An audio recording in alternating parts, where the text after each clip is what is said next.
This is Solomon. Solomon, what's your last name? Jeromo. Jeromo. Okay.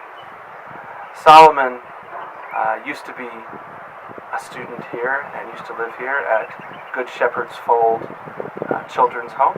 When did you come here? How old were you? I was 6 years old.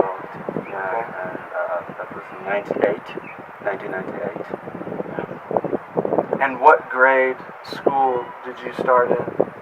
I started in P1. Okay, P1. So that's primary 1. Primary 1. Yeah. Yeah.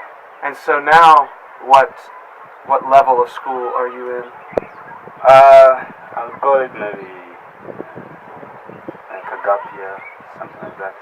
Because at the point where I'm waiting to go into university. So you finished primary school, Finished primary school, secondary school, and then going for university. going to university. And so you'll go to where? Kampala?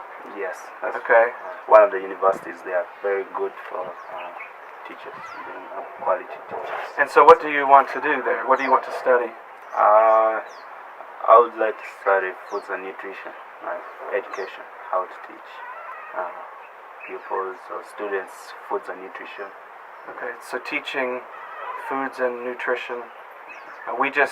Lisa and I sat in on a class that Solomon was teaching about how to raise chickens, and he did a very good job. So, Solomon, how would you say this school here has prepared you for university? I know you haven't gone to university yet, but do you feel well prepared? Yeah, and I'm still, although there are lots of challenges, of course, but this is trying to prepare me for my actual career, something that will do for the rest of my life. And so, yeah, I'm picking confidence, like dealing with people, with pupils who are trying to learn and get exactly what I'm trying to mean and try to understand. And it's still challenging though. We're standing on the porch of the chapel here at GSF, and I wondered if maybe you could tell us a little bit about the influence that this place and these people had on you spiritually, not just academically, but on your faith. And well, I gave my life to Christ when I came, a year after I came, and so that really started all of it. And with the missionaries who come here and the directors, we try to learn. They try to teach us about Jesus Christ and how we should live. So this place has really had a huge impact in my life, spiritually, that is.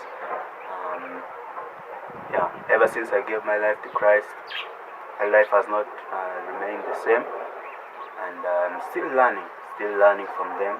Yeah, there are groups that come and share with us very important words from the Bible.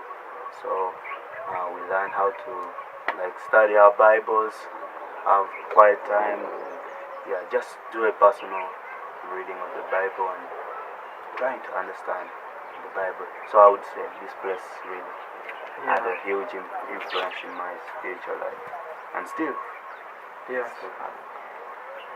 Well, one of the things that Lisa and I do, we're teachers back in the States, and it means a lot to me personally to hear that you want to be a teacher, because that's something that I do, that I like. What would you say to people back in the States about the work here, about supporting the work here? Do you think that what goes on here is worth their prayers and their financial support? Would you say that it is worth that? Yeah, I would say definitely. We need your prayers, we need their prayers. Yeah? This place has been put in place by God, and so He's the one who started it, and this place is actually raising children knowing God, and so they plant the seed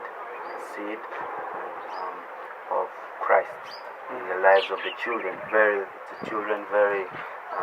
kids who need help, like those who have been abandoned by their parents or relatives, those who are orphans, just as I am, and yes, people need special care.